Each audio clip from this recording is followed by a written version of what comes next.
Enfin, nous voilà réunis aujourd'hui à nouveau pour cette petite réalisation sur Folly Teams d'un calendrier à utiliser année après année et complètement, entièrement fait de papier. Nous utiliserons, moi en tout cas, j'utiliserai les blocs de chez Action qui est là sur le thème de l'océan, qui est de toute beauté, j'adore, et en plus ça donne tellement envie de partir en vacances, même si c'est pas, voilà, à l'ordre du jour, mais il faut rêver, il faut savoir rêver.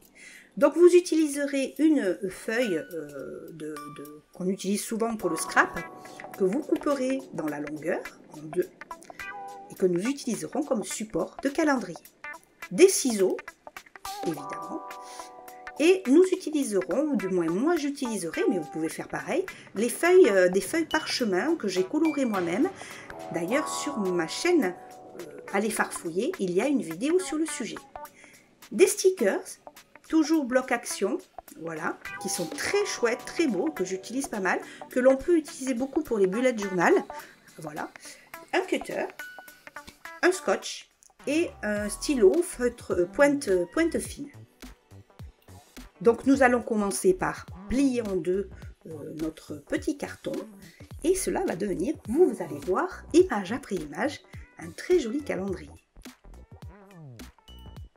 Alors pendant que je vais le plier en forme de chevalet pour qu'il tienne bien droit, je vais vous parler à nouveau de ma chaîne comme d'habitude pour vous demander de partager, de liker, de commenter et surtout pensez à vous abonner mes chéris, pensez à vous abonner parce que ça me booste, ça me donne de l'envie pour continuer à vous trouver des vidéos qui vous intéresseront et que vous pourrez réaliser comme celle-ci aussi en famille avec vos enfants, petits-enfants.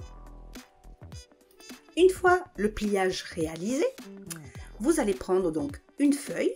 Alors là, moi j'ai pris celle que je me suis transformée en parchemin. Comme je vous l'ai dit, farfouillez sur ma chaîne YouTube, puisque je propose une vidéo sur comment réaliser avec des feuilles A4 toutes simples d'impression, des feuilles style parchemin, avec des produits de la maison. Alors j'ai tracé deux carrés. Comme gabarit, j'ai pris des post-it tout simplement. Comme ça, je suis sûre de la taille. Et nous allons les découper tout simplement. Ensuite, nous allons plier nos petits carrés pour en faire des petites pochettes, tout simplement. Vous voyez, où on peut glisser des petits papiers.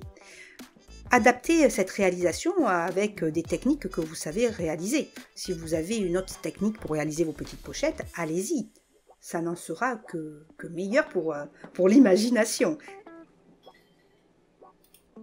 Alors désolé, je n'avais plus de scotch sous forme de roller, donc j'ai été me chercher de l'adhésif double face, tout simplement, hein, pour changer le produit. Donc là, nous allons encoller nos petites pochettes pour les positionner sur notre petit carton. Alors vous pouvez tout à fait, c'était pour ça que je m'étais munie de ciseaux cranteurs, décorer votre petit haut de pochette avec ces ciseaux-là.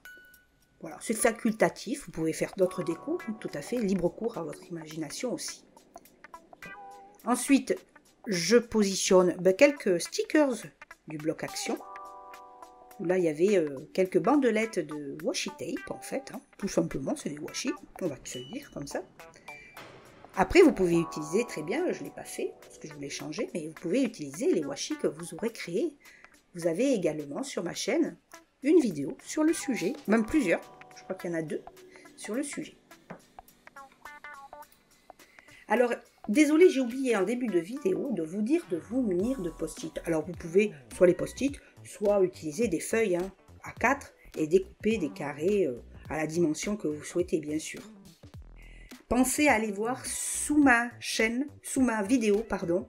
Je mets toujours la description de tout le matériel que j'utilise. Pensez-y. Eh bien oui, vous l'aurez compris, que je suis en train de confectionner les petites étiquettes à glisser dans mes pochettes. Et sur ces étiquettes, tout simplement, nous allons y mettre pour la première pochette, eh bien les jours de la semaine, et sur la deuxième, la date. Mais attention, allez à la fin de la vidéo. Ne me quittez pas tout de suite, car vous verrez que je vais ajouter une troisième petite pochette. Pour la deuxième petite pochette, donc comme je vous disais, on va y mettre la date. Hein, et je vais utiliser à nouveau mes stickers, puisque j'ai du 1er au 31. C'est impeccable. Évidemment, vous pouvez tout à fait le faire à la main avec un feutre épais. Là, moi, j'ai utilisé ces petits ronds et puis je fais une petite déco un peu autour. Voilà. Vous pouvez utiliser aussi des tampons encreurs, hein, tout simplement, hein, pour mettre les chiffres. C'est très joli aussi. Et la troisième petite pochette, il manque un truc, ben, tout simplement pour les mois. Il ne vous reste plus qu'à finaliser la déco de votre calendrier et vous avez cet agencement, mais vous pouvez très bien positionner vos pochettes d'une autre manière, hein, libre cours à votre imagination. Il ne vous reste plus qu'à finaliser la base de votre calendrier pour en faire un petit chevalet. Voilà le petit calendrier permanent, on va dire, je cherchais le mot tout à l'heure, permanent, que vous pourrez utiliser année après année, est terminé. J'espère que cette vidéo vous aura plu. Moi, je me suis éclatée comme d'hab j'en ai réalisé plusieurs du coup, parce que je trouvais très joli, donc de deux styles différents. Bien, à vous maintenant de réaliser les vôtres. En tout cas, je vous dis à très très vite. Je vous embrasse très fort.